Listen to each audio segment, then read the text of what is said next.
പിതാവിൻ്റെയും പുത്രൻ്റെയും പരിശുദ്ധാത്മാവിൻ്റെയും നാമത്തിൽ ആമേൻ. ലോകം മുഴുവനുമുള്ള ഗുഡ്നസ് പ്രേക്ഷകരെ ദൈവനാമത്തിൽ സ്വാഗതം ചെയ്യുന്നു.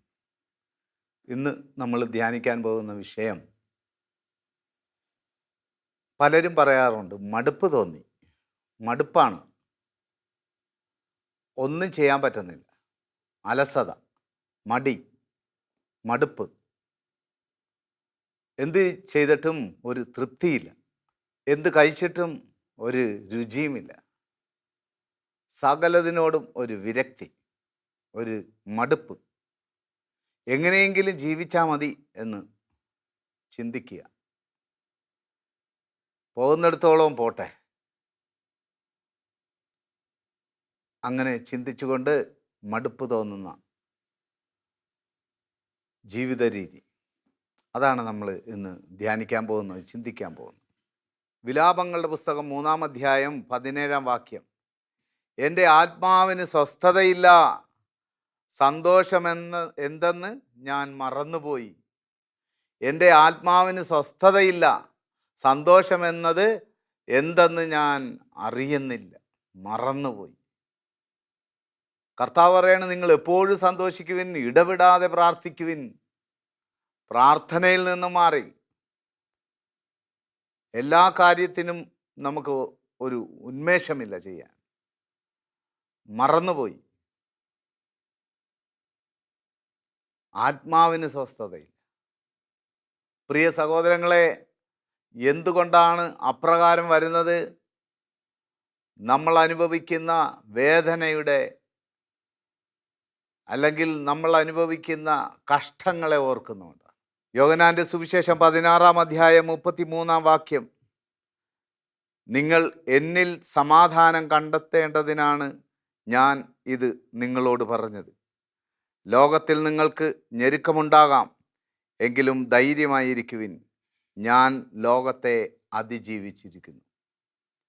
പ്രിയ സഹോദരങ്ങളെ, ലോകത്തെ അതിജീവിച്ചവൻ നമ്മളോടൊപ്പമുണ്ടെന്ന് മറന്നു പോകുന്നതാണ് പല കാര്യത്തിനും നമുക്ക് മടുപ്പ് വരുന്നത്. നമുക്കറിയാം എത്രത്തോളം സഹനങ്ങൾ നേരിട്ടാണ്. ജനിച്ചപ്പോൾ മുതൽ ഒന്ന് സ്വസ്ഥമായി ഉറങ്ങാൻ പോലും സാധിച്ചിട്ടില്ല, കാരണം അമ്മയുടെ കയ്യിലിരുന്ന് യാത്രയായിരുന്നു.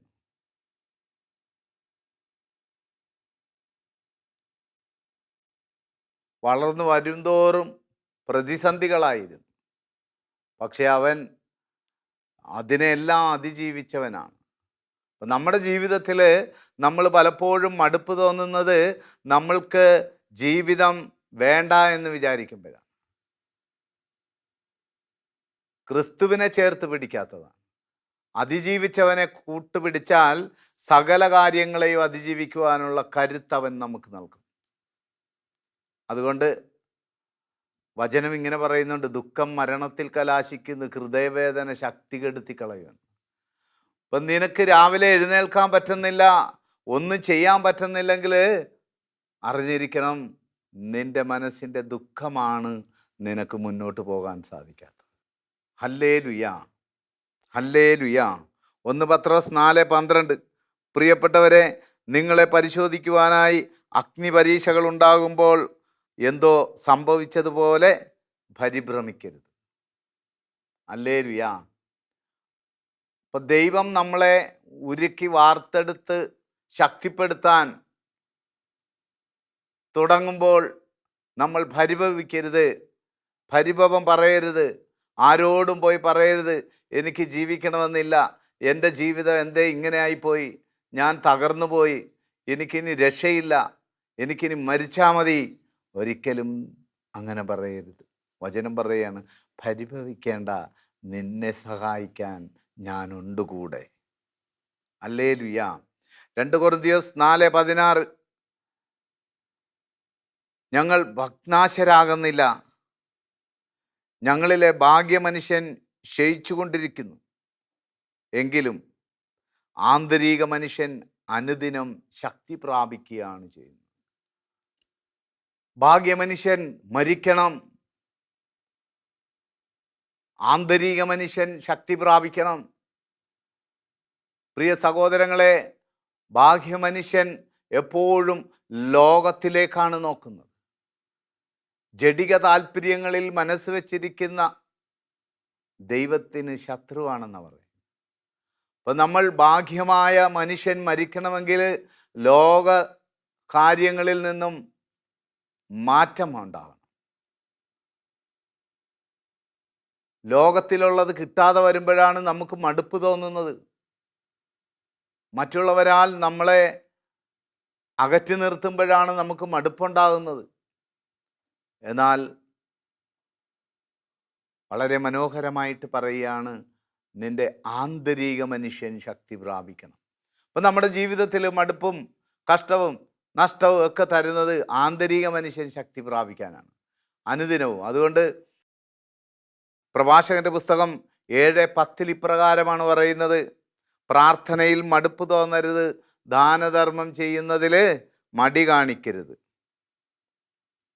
പ്രാർത്ഥനയിൽ സ്ഥിരതയുണ്ടാകണം. ആന്തരിക മനുഷ്യൻ ശക്തി പ്രാപിക്കണമെങ്കിൽ പ്രാർത്ഥിക്കുന്ന വ്യക്തികളായി മാറണം, പ്രാർത്ഥിക്കുന്നവരായി മാറണം. എന്തുമാത്രം പ്രാർത്ഥിക്കണം? എന്തുമാത്രം പ്രാർത്ഥിക്കാമോ അത്രയും പ്രാവശ്യം പ്രാർത്ഥിക്കണം. എന്ത് പ്രാർത്ഥിക്കണം? കർത്താവായ യേശുവേ, ദൈവത്തിൻ്റെ പുത്ര, എന്നിൽ കനിയണേ. മടി മാറാനുള്ള ഏറ്റവും സുന്ദരമായ ഒരു പ്രാർത്ഥനയാണ്. പ്രത്യാശ നൽകുന്ന, വിടുതൽ നൽകുന്ന, അനുഗ്രഹിക്കപ്പെടുന്ന ഒരു പ്രാർത്ഥനയാണിത്. കർത്താവായ യേശുവേ, ദൈവത്തിൻ്റെ പുത്ര, എന്നിൽ കനിയണേ. നിൻ്റെ ജീവിതത്തിൽ മാറ്റം സംഭവിക്കും. നിൻ്റെ മടുപ്പ് എടുത്തു മാറ്റും. നിരന്തരം പ്രാർത്ഥിക്കണം. ഏറ്റവും എളുപ്പം പ്രാർത്ഥിക്കാവുന്ന ഏറ്റവും വലിയ കരുണക്കൊന്തയാണ് കർത്താവായ യേശുവേ, ദൈവത്തിൻ്റെ പുത്ര, എന്നിൽ കനിയണേ. നന്മയിലേക്ക് കൊണ്ടുവരുന്ന, പ്രത്യാശയിലേക്ക് കൊണ്ടുവരുന്ന ഏറ്റവും മനോഹരമായ പ്രാർത്ഥന. ഇതാണ് പ്രാർത്ഥിക്കുന്നത്. കർത്താവ് പഠിപ്പിച്ച പ്രാർത്ഥന അതിനോടൊപ്പം ചേർത്ത് വയ്ക്കണം. സഭ നമ്മളെ പഠിപ്പിക്കുന്ന പ്രാർത്ഥന അതോടൊപ്പം ചേർത്ത് വയ്ക്കണം. വിശ്വാസ പ്രമാണം അത് ചൊല്ലി, സ്വർഗസ്നായ ചൊല്ലി, കർത്താവായ യേശുവേ, ദൈവത്തിൻ്റെ പുത്ര, എന്നിൽ കനിയണമേ എന്ന് 100 പ്രാവശ്യം പറഞ്ഞു നോക്ക്. നിൻ്റെ ജീവിതത്തിലെ മടുപ്പ് എടുത്തു മാറ്റും ദൈവം. നിനക്കൊരു പുതിയ വ്യക്തിയായി മാറുവാൻ സാധിക്കും. നിൻ്റെ ജീവിതത്തെ കർത്താവ് ക്രമീകരിക്കും. ദൈവത്തിൻ്റെ പുത്ര എന്ന് യേശുവിനെ ഏറ്റുപറയുന്നവനെ ആ മടുപ്പിൽ നിന്നും നന്മയിലേക്ക് കൊണ്ടുവരും. ദാനധർമ്മം ചെയ്യുന്നതിൽ മടി കാണിക്കരുത്. പ്രിയ സഹോദരങ്ങളെ, നമ്മൾ പരാജയപ്പെട്ടു പോകുന്നതിൻ്റെ ഏറ്റവും പരമപ്രധാനപ്പെട്ട കാരണം ദാനധർമ്മം ചെയ്യാത്തതാണ്. ദാനധർമ്മം ചെയ്യുന്ന വ്യക്തികളെ എടുത്തു നോക്കിക്കോ. അവർ അനുദിനവും അഭിവൃദ്ധി പ്രാപിക്കുന്നത് നമുക്ക് കാണുവാനായിട്ട് സാധിക്കും. നമ്മളുടെ ഇടയിൽ ദാനധർമ്മം ചെയ്യുന്നത്, നന്മ ചെയ്യുന്നത് കുറയുന്നുണ്ടോ എന്നൊരു സംശയം. അതുകൊണ്ട് തന്നെ ദാരിദ്ര്യത്തിൽ അകപ്പെട്ടു പോകുന്നത് നമുക്ക് കാണാൻ സാധിക്കും. അതുകൊണ്ട് എൻ്റെ പ്രിയ സഹോദരങ്ങളെ, പ്രാർത്ഥനയിൽ മടുപ്പ് കാണിക്കരുത്, ദാനധർമ്മം ചെയ്യുന്നതിൽ കൈ വലിക്കരുത്. ദാനധർമ്മം ചെയ്യുന്ന ഒരു സംഭവം ഞാൻ ഓർത്തു പോവുകയാണ്. നമ്മുടെ ദേവാലയത്തിൽ കാഴ്ചവെപ്പിൻ്റെ സമയത്ത് സ്തോത്ര കാഴ്ച എടുക്കുമല്ലോ. ആ സമയത്ത് ഒരു പാത്രത്തിൽ 25 പൈസ വന്നു വീണു. കുറച്ച് കഴിഞ്ഞപ്പോഴത്തേക്ക് ഒരു 100ൻ്റെ നോട്ട് അതിൽ വന്നു വീണു. അപ്പോൾ ഈ 25 പൈസയുടെ 100ൻ്റെ നോട്ട് പറഞ്ഞു, നീ എവിടെയൊക്കെ പോയെന്ന് ഇനി നമ്മൾ തമ്മിൽ കാണുമ്പോൾ പറയണമെന്ന് പറഞ്ഞു. ഇപ്പോൾ 25 പൈസ പറഞ്ഞ്, ചേട്ടൻ പോയ സ്ഥലവും ഒന്ന് പറയണമെന്ന് പറഞ്ഞു. കുറേ നാൾ കഴിഞ്ഞപ്പോൾ ഈ 25 പൈസയും ഈ 100ൻ്റെ നോട്ട് ഒരുമിച്ച് വന്നപ്പോഴത്തേക്ക് രണ്ടുപേരും പരിചയം പുതുക്കി ചോദിച്ചു, മോനെ നീ എവിടെയൊക്കെ പോയി? 100ൻ്റെ നോട്ട് 25 പൈസയായിട്ട് ചോദിച്ചു. അപ്പോൾ 25 പൈസ പറഞ്ഞ്, എനിക്ക് കൂടുതലെങ്ങും പോകേണ്ട വന്നില്ല, അടുത്ത പലചരക്ക് കടയിൽ പോയി, പിന്നെ നേരെ തിരിച്ച് ഞാൻ വീണ്ടും ഈ പാത്രത്തിൽ തന്നെയാണ് വന്ന് വീഴുന്നത്. അപ്പം ഞാൻ ദൂരെ എങ്ങും പോകുന്നില്ല, കൂടുതൽ ഈ സ്തോത്ര കാഴ്ചയുടെ പാത്രത്തിലാണ് വന്ന് വീഴുന്നത്. അപ്പം 100ൻ്റെ നോട്ട് പറഞ്ഞ്, ഞാൻ ആദ്യം പോയത്, ഇവിടുന്ന് പോയത് പലചരക്ക് കടയിലാണ്. അത് കഴിഞ്ഞ് ഞാൻ അവിടുന്ന് പോയത്, എന്നെ ഒരു ചേട്ടൻ കൊണ്ടുപോയത് മദ്യഷാപ്പിലായിരുന്നു. പിന്നെ അവിടുന്ന് എന്നെ എവിടെയൊക്കെ കൊണ്ടുപോകാമോ അവിടെ എല്ലാം കൊണ്ടുപോയി. ഞാൻ മടുത്ത്, ഞാൻ വിഷമിച്ച്, ഇപ്പോഴാണ് പിന്നെ ഒന്ന് വരാൻ, ഈ പാത്രത്തിൽ വരാൻ പറ്റിയത്. നമ്മൾ പലപ്പോഴും ഏറ്റവും ചെറുതാണ് കൊടുക്കുന്നത്. നമ്മൾ അതുകൊണ്ട് ചെറുതായി തന്നെ ഇരിക്കുകയാണ്. എപ്പോഴും നമ്മൾക്ക് മടുപ്പ് തോന്നുന്നതും ജീവിതം ക്ഷയിച്ചു പോകുന്നതും കാരണം എന്താണ്? പ്രാർത്ഥനയില്ല, ദാനധർമ്മമില്ല. നീ ദാനധർമ്മം ചെയ്തു നോക്ക്, നിന്റെ കുടുംബത്തെ ദൈവം എടുത്ത് അനുഗ്രഹിക്കും. കൊടുത്തിട്ട് നോട്ടീസ് അടിക്കരുത്. കൊടുത്തിട്ട് ഞാൻ ഇന്നത് ചെയ്തെന്ന് പറയരുത്. പറഞ്ഞാൽ വലത് കൈ കൊടുത്തത് ഇടത് കൈ അറിയരുത്, ഇടത് കൈ കൊടുത്തത് വലത് കൈ അറിയരുത്. അപ്പോൾ പ്രിയ സഹോദരങ്ങളെ, പ്രാർത്ഥന എത്രയും കൂട്ടാമോ അത്രയും ചെയ്യാൻ പറ്റിയ ഒന്നാണ്. ഒരു മനുഷ്യൻ ദൈവവുമായിട്ട് ബന്ധപ്പെടാനുള്ള ഏറ്റവും പരമപ്രധാനപ്പെട്ടത് പ്രാർത്ഥനയാണ്. ഏത് സാഹചര്യത്തിലും എവിടെയിരുന്നു എപ്പോഴും ചെയ്യാൻ പറ്റിയത് പ്രാർത്ഥനയാണ്. ഈ പ്രാർത്ഥന കുറയുമ്പോൾ അറിഞ്ഞുകൊള്ളണം, സാത്താൻ നമ്മളെ പിന്തുടരുന്നുണ്ട്. അതുകൊണ്ട് പ്രാർത്ഥനയിൽ മടുപ്പ് തോന്നരുത്. Hallelujah, hallelujah. ഫിലിപ്പിയർ 2:1 ആകയാൽ യേശുക്രിസ്തുവിൽ എന്തെങ്കിലും ആശ്വാസമോ സ്നേഹത്തിലുള്ള സാന്ത്വനമോ ആത്മാവിലുള്ള കൂട്ടായ്മയോ എന്തെങ്കിലും കാരുണ്യമോ അനുകമ്പയോ ഉണ്ടെങ്കിൽ നിങ്ങൾ ഒരേ കാര്യങ്ങൾ ചിന്തിച്ചുകൊണ്ട് ഒരേ സ്നേഹത്തിൽ വർദ്ധിച്ച് ഒരേ ആത്മാവും ഒരേ അഭിപ്രായവും ഉള്ളവരായി എൻ്റെ സന്തോഷം പൂർണ്ണമാക്കുവിൻ. ഹല്ലേലൂയ. പ്രിയ സഹോദരങ്ങളെ, പലപ്പോഴും ഐക്യമില്ലാത്തതും ഒരുമയില്ലാത്തതും സ്നേഹമില്ലാത്തതുമാണ് പല കാര്യങ്ങൾക്കും മടുപ്പുണ്ടാകാൻ കാരണം. ഒരേ കാര്യം ചിന്തിച്ച് ഒരേ കാര്യത്തിൽ മുന്നേറണം. അഭിപ്രായ വ്യത്യാസങ്ങളുണ്ടായാൽ പറഞ്ഞു തീർക്കണം. കൊണ്ടു നടക്കരുത്. കൊണ്ടു നടന്നാൽ അത് നമ്മൾക്ക് രോഗത്തിന് കാരണമായി മാറും. പലരും രോഗിയായി മാറിയത് സ്നേഹമില്ലായ്മയും ക്ഷമിക്കാൻ പറ്റാത്ത സാഹചര്യവും വിഭാഗീക ചിന്ത ഇതൊക്കെ ഉള്ളതുകൊണ്ടാണ്. മാത്സര്യം, കലഹം. പ്രിയ സഹോദരങ്ങളെ, ആയതിനാൽ മടുപ്പെടുത്തു മാറ്റി കൂടുതൽ തീക്ഷ്ണതയോടെ കർത്താവിൻ്റെ കരം പിടിച്ച് നടക്കുന്നവരായി നമുക്ക് മാറാം. ലൂക്കാസ് സുവിശേഷം 18:1 ഇപ്രകാരം പറയുന്നുണ്ട്, ഭഗ്നാശരാകാതെ എപ്പോഴും പ്രാർത്ഥിക്കണം. ഭഗ്നാശരാകാതെ എപ്പോഴും പ്രാർത്ഥിക്കണം. ഒരു ഉപമയും കർത്താവ് മനോഹരമായിട്ട് പറഞ്ഞു, വിധവയുടെ ഉപമ. സ്ഥിരം ശല്യം ചെയ്ത് മേടിച്ചെടുത്ത. കർത്താവിനോട് നമ്മൾ എത്രത്തോളം പ്രാർത്ഥിക്കുന്നോ, എത്രത്തോളം അടുക്കുന്നോ, അത്രത്തോളം നമുക്ക് ദൈവകൃപ ലഭിക്കും. പ്രിയ സഹോദരങ്ങളെ, നമ്മൾക്ക് ഏറ്റവും പ്രധാനപ്പെട്ടത് ദൈവത്തിൻ്റെ അനുഗ്രഹവും ദൈവത്തിൻ്റെ കൃപയുമാണ്. കൃപയെന്നാൽ ശക്തി. അനുഗ്രഹം കിട്ടിക്കഴിഞ്ഞാൽ ഈ ഭൂമിയിലുള്ള സകല കാര്യങ്ങളും ദൈവം ചേർത്ത് വയ്ക്കും. അതുകൊണ്ടാണ് വചനം പറയുന്നത്, ആദ്യം അവിടുത്തെ രാജ്യവും നീതിയും അന്വേഷിക്കുക, ബാക്കി എല്ലാം നിങ്ങൾക്ക് ഞാൻ അതിനോടൊപ്പം ചേർത്ത് തന്നോളാം. ഹല്ലേലൂയ. അപ്പോൾ പ്രാർത്ഥനയിൽ മടുപ്പ് തോന്നരുത്. പ്രാർത്ഥിക്കണം, തീക്ഷ്ണതയോടെ പ്രാർത്ഥിക്കണം. ബാറൂക്ക് പ്രവചനം 4:28 പറയുന്നത് പോലെ പ്രാർത്ഥിക്കണം. എന്താണ്?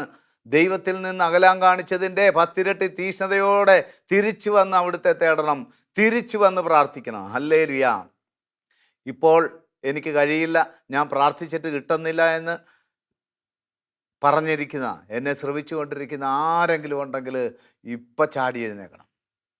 ഈ നിമിഷം മുതൽ പ്രാർത്ഥിക്കാൻ തുടങ്ങണം. ആ കർത്താവിൻ്റെ കൃപയിൽ നിന്ന് ഒരിക്കലും നീ പുറത്തേക്ക് പോകരുത്. നീ തീക്ഷ്ണതയോടെ പ്രാർത്ഥിക്കണം, ശക്തമായി പ്രാർത്ഥിക്കണം. നിൻ്റെ ജീവിതത്തിൽ ഒരു അനുഗ്രഹം വരുന്നുണ്ട്. ഇത് ശ്രവിച്ചുകൊണ്ടിരിക്കുന്ന എല്ലാ കുടുംബങ്ങളിലും ഇന്നൊരു അനുഗ്രഹം വരുന്നുണ്ട്. അത് പ്രാർത്ഥിക്കുവാനുള്ള തീക്ഷ്ണതയും കുടുംബത്തിൽ സമാധാനവും ഐശ്വര്യവും പുനഃസ്ഥാപിക്കും ദൈവം. തീഷ്ണതയോടെ തിരിച്ചു വരണം, 10 ഇരട്ടി തീഷ്ണതയോടെ. വചനം ഇങ്ങനെയാണല്ലോ പറയുന്ന, ദൈവത്തിൽ നിന്നും അകലാൻ കാണിച്ചതിൻ്റെ 10 ഇരട്ടി തീഷ്ണതയോടെ നീ തിരികെ വരണം. ഹല്ലേലൂയ. ദൈവം നമ്മളെ നോക്കാതെ തിരിഞ്ഞു നിന്നാൽ നമ്മൾ എന്ത് ചെയ്യണം? ഇവിടെ വളരെ മനോഹരമായിട്ട് പറയാണ്, നീ തിരിഞ്ഞു വരണം. ദൈവം എങ്ങോട്ട് തിരിഞ്ഞിരിക്കുന്നോ അവിടേക്ക് നീ തിരിയണമെന്ന്. അതാണ് പ്രാർത്ഥന. നമ്മുടെ പ്രാർത്ഥന ദൈവം ശ്രവിക്കും. നമ്മൾ തിരിഞ്ഞാൽ മതി. മാറ്റം അനിവാര്യം. അതിപ്പോൾ തന്നെ പ്രാർത്ഥിക്കണം. ഇപ്പം തന്നെ മാറണം. നാളെ എന്ന് മാറ്റിവെച്ചാൽ നിനക്കൊരു കാരണവശാലും നന്മയിലേക്ക് വരുവാൻ സാധിക്കുകയില്ല. ആയതിനാൽ ദൈവത്തോട് ചേർന്ന് നിന്ന് ആ മടുപ്പ് മാറ്റിവെച്ചുകൊണ്ട് തീഷ്ണതയോടെ പ്രാർത്ഥിക്കുന്നവരായി മാറണം. നമുക്കൊരുമിച്ച് പ്രാർത്ഥിക്കാം. ഒരുമിച്ച് ഈ ലോകത്തെ സമാധാനത്തിലേക്ക് കൊണ്ടുവരുവാൻ നമുക്ക് പരിശ്രമിക്കാം. ലോകം യുദ്ധത്തിൻ്റെ ഭീതിയിലാണ്, കെടുതിയിലാണ്. നമുക്ക് പ്രാർത്ഥിക്കണം. എല്ലാ രാജ്യങ്ങൾക്ക് വേണ്ടി പ്രാർത്ഥിക്കണം. എല്ലാ മനുഷ്യർക്ക് വേണ്ടിയാണ് ദൈവം രക്ഷ പ്രദാനം ചെയ്തിരിക്കുന്നത്. ഒരു ജനതയ്ക്ക് വേണ്ടി മാത്രമല്ല, എല്ലാവർക്കും വേണ്ടി. അതുകൊണ്ട് ലോകത്തിന് വേണ്ടി പ്രാർത്ഥിക്കണം. പാസ്പോർട്ടും വിസയും എടുക്കാതെ എല്ലാ ലോകത്തും പോകാൻ പറ്റിയ ഒന്നാണ് പ്രാർത്ഥന. നമുക്ക് പ്രാർത്ഥിക്കാം. ലോകം മുഴുവനുമുള്ള എല്ലാ മനുഷ്യർക്കും വേണ്ടി പ്രാർത്ഥിക്കാം. മടുത്ത് കിടന്നിട്ട് ഒരു കാര്യമില്ല. പ്രാർത്ഥിക്കുന്നവൻ ഐശ്വര്യം പ്രാപിക്കും. പ്രാർത്ഥിക്കുന്നവൻ ലോകം മുഴുവൻ സഞ്ചരിക്കും. കാരണം ലോകത്തിൻ്റെ അതിർത്തി വരെയും നിന്നെ ഞാൻ എത്തിക്കുമെന്ന് വചനം നമ്മളെ പഠിപ്പിച്ചിട്ടുണ്ട്. അതുകൊണ്ട് നീ തളർന്നു കിടക്കാതെ, മറ്റൊരാളെ പഴിക്കാതെ, മറ്റൊരാളുടെ ജീവിതത്തിലേക്ക് നോക്കാതെ നീ തീഷ്ണതയോടെ പ്രാർത്ഥിക്കുന്നവരായി മാറാൻ നമുക്ക് പ്രാർത്ഥിക്കാം. യാക്കോബുസ്ലിയുടെ ലേഖനം 5-ാം അധ്യായം 19-ാം വാക്യം. എൻ്റെ സഹോദരരെ, നിങ്ങളിൽ ഒരാൾ സത്യത്തിൽ നിന്നും വ്യതിചലിച്ചാൽ അവനെ വേറൊരാൾ തിരിച്ചു കൊണ്ട് വരികയും ചെയ്യുമെങ്കിൽ പാപിയെ തെറ്റായ മാർഗത്തിൽ നിന്നും പിന്തിരിപ്പിച്ച് അവൻ തൻ്റെ ആത്മാവിനെ എന്തു ചെയ്യുന്നു? മരണത്തിൽ നിന്നും രക്ഷിക്കുന്നു. ഹല്ലേലൂയ. ഒരു മനുഷ്യൻ തെറ്റ് ചെയ്യുന്നത് കണ്ടാൽ അവനെ തിരുത്തി നമ്മളോടൊപ്പം ചേർത്ത് പിടിക്കണമെന്നാണ് പറയുന്നത്. അങ്ങനെ പിടിക്കുമ്പോൾ നമ്മൾ മരണത്തിൽ നിന്നും രക്ഷ പ്രാപിക്കുകയാണ് ചെയ്യുന്നത്. മരണം എന്താണ്? പാപം ചെയ്യുമ്പോൾ മരണം സംഭവിക്കുന്നു. അപ്പോൾ ഒരു മനുഷ്യനെ പാപത്തിൽ നിന്നും മോചിപ്പിക്കുന്ന വ്യക്തിയായി മാറണം. നീ പായും തലയണം വെച്ച് കിടക്കാനുള്ളതല്ല. പാ എന്തിൻ്റെ പ്രതീകമാണ്? മടിയുടെ പ്രതീകമാണ് പാ.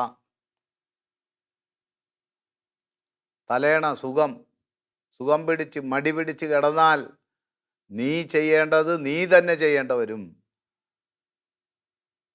കാരണം നിനക്കാണ് ദൈവം അതിനുള്ള കൃപ നൽകിയിരിക്കുന്നത്. അപ്പം നീ അത് ചെയ്യാതിരുന്നാൽ നീ മരണത്തിലേക്കാണ് കടന്നു പോകുന്നതെന്ന്. ഒരുവനെ നീ രക്ഷിച്ചാൽ മരണത്തിൽ നിന്ന് നീ രക്ഷ പ്രാപിക്കുമെങ്കിൽ, നമ്മൾ രക്ഷിക്കാതെ മടി പിടിച്ച് അലസത പിടിച്ച് കിടന്നാൽ നമ്മൾ മരണത്തിലേക്ക് പ്രവേശിക്കും. ഹല്ലേലൂയ. ആയതിനാൽ തീഷ്ണതയുള്ളവരായി മാറാം. കർത്താവിൻ്റെ തീഷ്ണത പരിശുദ്ധാത്മാവ് കൊണ്ട് ജ്വലിക്കാം. പരിശുദ്ധാത്മാവ് കടന്നു വന്ന ഈശോ പിന്നീട് അടങ്ങിയിരുന്നിട്ടില്ല. പരിശുദ്ധാത്മാവ് കടന്നു വന്ന സകലരും പിന്നീട് അടങ്ങിയിരുന്നിട്ടില്ല.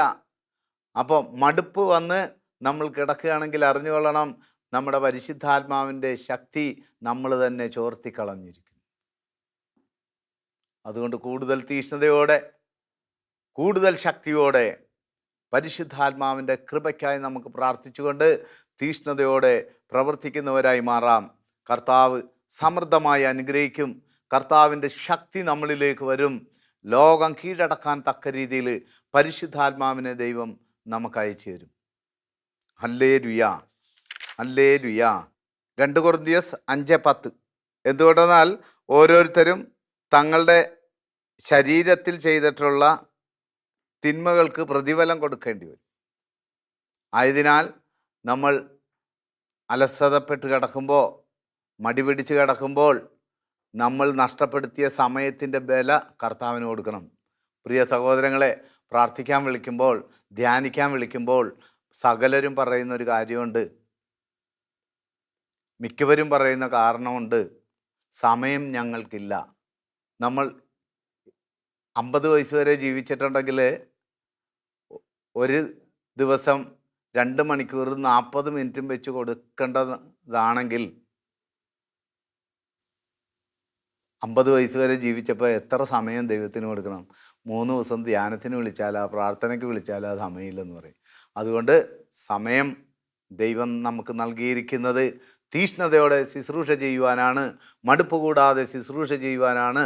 ആ ശുശ്രൂഷയിലേക്ക് നമുക്ക് കടന്നു വരുവാൻ തക്ക രീതിയിൽ ഇത് ശ്രവിക്കുന്ന എല്ലാവരെയും ദൈവം സമൃദ്ധമായി അനുഗ്രഹിക്കട്ടെ. ഒരു നിമിഷം നമുക്ക് പ്രാർത്ഥിക്കാം. സ്നേഹപിതാവായ ദൈവമേ, ഞങ്ങളുടെ മടുപ്പ് തോന്നിയ സാഹചര്യങ്ങളെ സമർപ്പിക്കുന്നു. എന്നെ ഒന്നിനും കൊള്ളില്ല എന്ന് വിചാരിച്ച സാഹചര്യങ്ങളെ സമർപ്പിക്കുന്നു. ഇനി എൻ്റെ ജീവിതം എങ്ങനെ എന്ന് ചിന്തിച്ച സാഹചര്യത്തെ സമർപ്പിക്കുന്നു. കർത്താവെ, അതിൽ നിന്നെല്ലാം പൂർണ്ണമായും വിടുവിച്ചുകൊണ്ട് തീഷ്ണതയോടെ അങ്ങയ്ക്ക് വേണ്ടി ഓടുവാൻ, ഞങ്ങളുടെ ജീവിതത്തെ ക്രമപ്പെടുത്തുവാൻ, നന്മയായത് ചെയ്യുവാൻ ഞങ്ങളെ അനുഗ്രഹിക്കണമേ എന്ന് പ്രാർത്ഥിച്ചുകൊണ്ട് പിതാവിൻ്റെയും പുത്രൻ്റെയും പരിശുദ്ധാത്മാവിൻ്റെയും നാമത്തിൽ ആമേൻ.